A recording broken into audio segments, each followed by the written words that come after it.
नमस्कार मित्रांनो, thank you so very much. तुम्ही मागचा व्हिडिओ बघितला माझा. सो या व्हिडिओमध्ये मी तुम्हाला टाईप्स ऑफ व्हेंटिलेटर सांगणार आहे. ठीक आहे. सो किती प्रकारचे व्हेंटिलेटरचे टाईप्स आहेत हे मी इकडे आय थिंक इकडे लिहिलेलं आहे. ठीक आहे. Okay. So types of ventilator दिसतंय ना तुम्हाला? जर दिसत असेल तर मला सांगशाल. इन्व्हेजिव्ह व्हेंटिलेटर आहे पहिलं. ठीक आहे. त्याच्यानंतर दुसरं नॉन इन्व्हेजिव्ह व्हेंटिलेटर. हे टाईप्स या व्हेंटिलेटरचे: invasive ventilator, non invasive ventilator, portable ventilator आणि हाय फ्रिक्वेन्सी व्हेंटिलेटर. समजलं?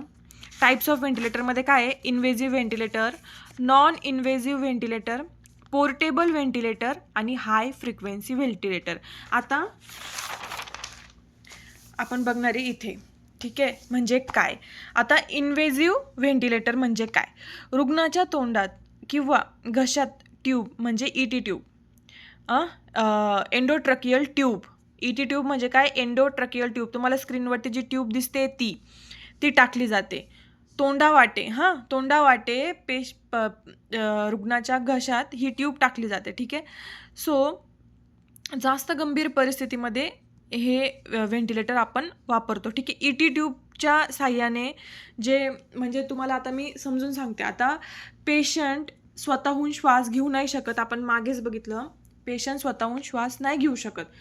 तर आपण त्याला म्हणजे एका ट्यूबद्वारे, आता ते ज्या तुम्हाला स्क्रीनवरती जी ट्यूब दिसते ती ट्यूब पेशंटच्या तोंडातून घशात टाकली जाते. त्या ट्यूबद्वारे आपण ऑक्सिजन देतो, कार्बन डायऑक्साईड बाहेर काढतो. ठीक आहे. ICUमध्ये वापरलं जातं, एमर्जन्सी रूममध्ये पण वापरलं जातं हे व्हेंटिलेटर. ठीक आहे. तुम्हाला फोटो हे तुम्हाला नाही का, मी तुम्हाला सांगते, जर तुम्ही हॉस्पिटलमध्ये काम करत असाल तर तुम्हाला खूप म्हणजे तुम्ही ICUमध्ये जर काम करत असाल, CCUमध्ये काम करत असाल, SICUमध्ये, PICUमध्ये, व्हॉट एव्हर इट इज, तुम्ही जिथे पण काम, HDUमध्ये, ऑपरेशन थिएटरमध्ये, कुठे पण एमर्जन्सी ठिकाणी जर तुम्ही काम करत असाल, तुम्हाला माहिती असेल की व्हेंटिलेटर म्हणजे ही इन्व्हेजिव्ह आपण केव्हा जातो. इन्व्हेजिव्ह जेव्हा आपण सगळ्यात लास्ट जी असते, सगळ्यात लास्ट ते असतं इन्व्हेजिव्ह. ठीक आहे. सगळ्यात पहिले काय असतं? हे असतं सगळ्यात पहिले, बट सगळ्यात लास्ट लिहिलेलं आहे. इन्व्हेजिव्ह जे व्हेंटिलेटर असतं, जेव्हा पेशंटला समजत नाही की त्याला कसा श्वास घ्यायचा आहे, पेशंट म्हणजे कॉन्शियस नसतो, अनकॉन्शियस असतो, पेशंटला लंग्स प्रॉब्लेम असतात, तेव्हा आपण ह्या व्हेंटिलेटरचा वापर करतो. ठीक आहे. दुसरा व्हेंटिलेटर, याच्यामध्ये व्हेंटिलेटर यूज करतात. ओके. ही मशीन जी तुम्हाला स्क्रीनवर दिसते ती यूज करतात. ओके. सो दुसरं नॉन इन्व्हेजिव्ह व्हेंटिलेटर. आता याचं काय आहे म्हणणं, तर हे बघा, मी तुम्हाला स्क्रीनवरती एक फोटो दाखवलेला आहे. हा मास्क दिसतोय तुम्हाला? दिसतोय ना? सो ट्यूब न टाकता मास्कद्वारे ऑक्सिजन दिला जातो. म्हणजे पेशंट घेऊ शकत आहे श्वास, पण तो तेवढ्या प्रमाणात नाही घेऊ शकत आहे जेवढ्या प्रमाणात घ्यायला पाहिजे. म्हणजे 50% घेते त्याची बॉडी श्वास, सॉरी त्याचे लंग्स जे आहेत, त्याचे फुफ्फुसे जे आहेत ते 50%च श्वास घेऊ शकतात, किंवा म्हणजे 70% श्वास घेत, 80% श्वास घेऊ शकत आहेत, पण त्याची बॉडी श्वास घेते. वरच्या केसमध्ये श्वास घेत नाही आहे, म्हणून आपण ट्यूब टाकली आहे. ठीक आहे. या केसमध्ये पेशंट श्वास घेते. ठीक आहे. त्याच्यामुळे आपण या दोन मास्क आहे, म्हणजे हे मास्क आहेत बायपॅप आणि सीपॅप. ठीक आहे. या मास्कद्वारे त्यांना हे मोड्स आहेत बरं का, बायपॅप आणि सीपॅप, हे मी तुम्हाला आता सांगते पुढच्या व्हिडिओमध्ये. ठीक आहे. सो बायपॅप आणि सीपॅपद्वारे आपण त्यांना ट्यूब न टाकता मास्कद्वारे ऑक्सिजन देतो. ठीक आहे. कशात? नॉन इन्व्हेजिव्ह व्हेंटिलेटरमध्ये. समजलं तुम्हाला? याच्यामध्ये आपण ट्यूब टाकतो इन्व्हेजिव्ह व्हेंटिलेटरमध्ये. नॉन इन्व्हेजिव्ह व्हेंटिलेटरमध्ये आपण ट्यूब टाकत नाही, आपण मास्कद्वारे त्यांना ऑक्सिजन देतो. ठीक आहे.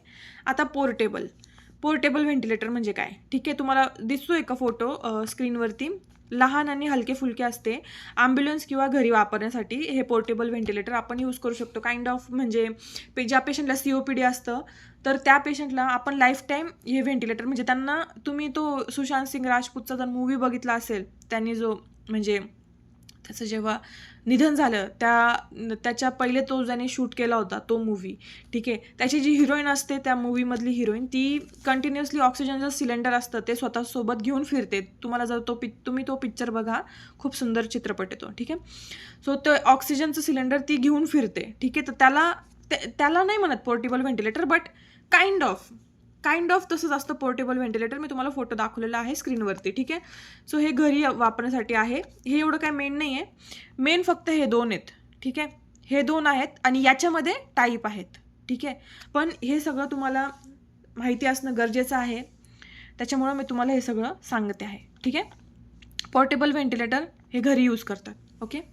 सो हाय फ्रिक्वेन्सी व्हेंटिलेटर, ओके. हे आपण NICUमध्ये, PICUमध्ये, CCUमध्ये वापरतो, ठीक आहे. NICU म्हणजे काय? न्यूनेटल, म्हणजे जे नवजात बालक असतात, आत्ता जन्मलेले बालक असतात, त्यांचं जे ICU असतं ते. PICU म्हणजे काय? पिडियाट्रिक ICU, ठीक आहे. त्याच्यामध्ये आपण हाय फ्रिक्वेन्सी व्हेंटिलेटरचा यूज करतो. त्याच्यामध्ये काय अतिशय जलद आणि छोट्या श्वासाची देवाणघेवाण करणे आणि नवजात बालकांसाठी NICUमध्ये वापरतात. समजलं तुम्हाला? परत एकदा तुम्हाला रिव्हिजन सांगते. व्हेंटिलेटर म्हणजे काय, ठीक आहे. व्हेंटिलेटर म्हणजे असे यंत्र आहे जे फुफ्फुसामध्ये, ठीक आहे, फुफ्फुसामध्ये हवा पाठवण्याचं काम करते. कार्बन डायऑक्साईड काढते, ऑक्सिजन देते, ठीक आहे. याच्यामध्ये आपण शिकलो कसे काम करते ते. याच्यामध्ये आपण टाईप शिकलो, ठीक आहे. आता पुढच्या व्हिडिओमध्ये आपण काय शिकणार आहे? मोड्स शिकणार आहे. व्हेंटिलेटरचे मोड्स काय आहेत, ठीक आहे. तुम्ही जर 4th इयरमध्ये असाल, तुम्ही 3rd इयरमध्ये असाल किंवा तुम्ही पासआउट झालेले असाल, तुम्हाला व्हेंटिलेटरबद्दल काहीच माहिती नाही आहे, तुम्ही हे माझा हा व्हिडिओ बघितल्यानंतर याचे नोट्स वगैरे काढून घ्या. मी तुम्हाला याचे शॉर्ट्समध्ये पण हे नाही का याचा फोटो देऊन टाकेल, कारण की माझं Instagram अकाउंट नाही आहे, ओके. सो शॉर्ट्समध्ये मी याचे फोटो देऊन टाकेल. तुम्ही त्याचा स्क्रीनशॉट काढा. हे जसं मी सांगितलेलं आहे ते म्हणजे तसलं तसं तिथं अप्लाय होतं आहे का नाही ते बघा. जर नसेल होत तर मला सांगा, ओके. थँक्यू.